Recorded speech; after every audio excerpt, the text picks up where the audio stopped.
கிறிஸ்துவ மிகவும் பிரியமானவர்களே, 24/12/2020 உங்களை சந்திப்பதில் மகிழ்ச்சி அடைகிறேன். வாருங்கள், ஒரு நிமிடம் நாம் ஜெபிப்போம். அன்பு தகப்பனே, இன்றைக்கு என்னுடைய பாதுகாப்புக்காக ஜெபிக்கும்படி என் தேவனுடைய சமூகத்தில் வருகிறேன்னப்பா. என் தேவனுடைய நன்மைகள் இவருடைய வாழ்க்கையில் இருக்கும்படியாக ஜெபிக்கிறேன். உடைய கோலும் கைத்தறியுமா இவரை தேட்டட்டமப்பா. உடைய நன்மைக்குள்ளாகப்பா இவரை நீர் அழைத்து செல்லும்படி ஜெபிக்கிறேன். என் தேவனுடைய மகிமையின் பிரசனம் இவருடைய வாழ்க்கையில இறங்கட்டும் அப்பா. உடைய சிங்காசனத்திலிருந்து வருகிற ஒளியானது இவருடைய வாழ்க்கையிலிருந்து பற்றி பிடிக்கும்படியாக ஜெபிக்கிறேன் தகப்பனே.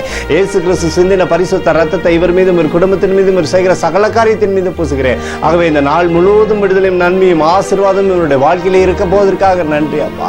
எஸ்ரா 5:6 உன் வேண்டுதல் என்ன, அது உனக்கு கொடுக்கப்படும் என்று சொல்லி எழுதப்பட்டிருக்கூடிய வார்த்தையின்படி இவருடைய வேண்டுதலை நீர் நிறைவேற்றி தருவீராக.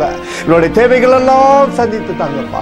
மிகப்பெரிய பாதுகாப்பருக்குள்ளாக மூடி மறைத்து செயல்பட போவதற்காக நன்றி செலுத்துகிறேன்.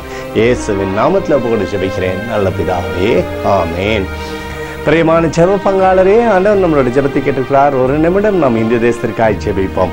அன்பு தகப்பனே, 24/12/2020 இந்திய தேசத்திற்காக ஜெபிக்கும்படியாக என்னுடைய சமூகத்தில் வருகிறேன்ப்பா. இந்திய தேசத்தை நீர் ஆசீர்வதிக்கும்படியாக ஜெபிக்கிறேன். ஆசீர்வதியம் இந்திய தேசத்தில் நன்மையான இவளை கொடுங்கப்பா. கொரோனா வியாதியிலிருந்து ஜனங்கள் விடுதலை அடையும்படியாக செய்யுங்கப்பா. ஆண்டவரே, எங்களுக்காக அடித்து நொறுக்கப்பட்டிருக்கூடிய இயேசு கிறிஸ்துவும் அவர் சிந்தனை வெளியேறப்பட்ட ரத்தத்தை தோப்பு கொடுக்கிறேன்ப்பா. அதோடு இந்திய தேசத்தில் எழுப்பதிலை தரும்படியாக ஜெபிக்கிறேன். எழுப்பதிலை தருவீராக எழுப்பதை கண்கள் பார்க்கும்படி நீர் ஆசீர்வதிக்கும்படி ஜெபிக்கிறேன்.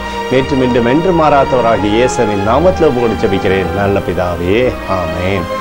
பிரியமான ஜெப பங்காளரே, ஆண்டவர் நம்மளுடைய ஜெபத்தை கேட்டிருக்கிறார். இந்த நாள் முழுவதும் கர்த்தராகிய இயேசு கிறிஸ்துவுக்குள் நீங்கள் வளரும்படி உங்களை வாழ்த்தி ஆசீர்வதிக்கிறேன், ஆமேன்.